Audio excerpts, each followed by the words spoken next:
In a chilling spree of violent robberies that shook London's West End, two men, Tedros Haile, aged 35, and Mahad Jameh, aged 24, have been sentenced to a combined 19 years in prison for their brutal attacks on unsuspecting victims.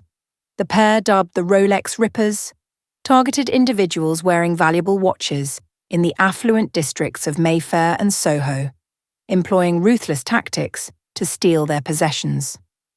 On the evening of June 25th last year, the first victim, Michael Rivas, was ambushed outside the Rolls-Royce showroom on Stratton Street in Mayfair. Haile, Jameh, and an accomplice leapt from a white BMW, their faces obscured by coverings, and swiftly surrounded Rivas. In a matter of moments, they forcibly stripped him of his Mido Baroncelli moonphase chronograph, valued at £1,000, before fleeing in their getaway vehicle. For Rivas, the loss was more than financial. The watch held deep sentimental value, leaving him shaken and hesitant to leave his home the following day. Later that same night, the perpetrators struck again, this time targeting Mark Jackson and Oliver Ragg in Brewer Street, Soho.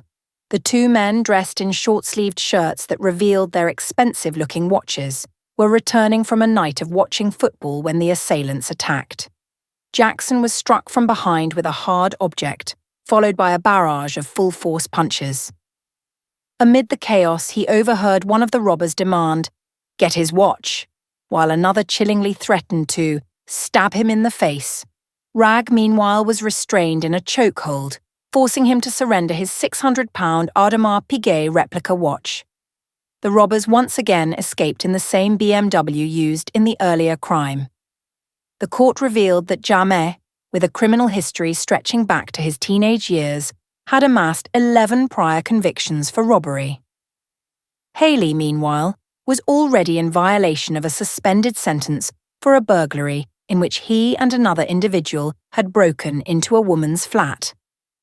Their calculated and violent methods were laid bare during sentencing at the Crown Court, where Judge Christopher Hahir condemned the gratuitous nature of their actions.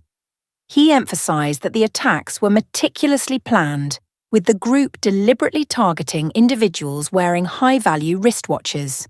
These were group offences involving multiple attackers overpowering one or two victims, Judge Hahir stated, expressing hope that the lengthy sentences, 11 years for Haile and 8 for Jameh, would serve as a deterrent to similar crimes, which he described as both planned and highly lucrative. Haile, residing at Guinness Trust Buildings on Fulham Palace Road, admitted to one count of robbery but was convicted of an additional robbery and an attempted robbery charge after denying them. Jameh, of Welch House on Beaconsfield Road, Enfield, pleaded guilty to 2 counts of robbery and 1 count of attempted robbery. A third accomplice, 27-year-old Christian Whittingham of Granville Road, Uxbridge, also admitted to involvement in 3 related offences, with his sentencing scheduled for a later date. The case underscores the devastating impact of such predatory crimes, not only stripping victims of valuable possessions, but also leaving them with lasting fear and trauma.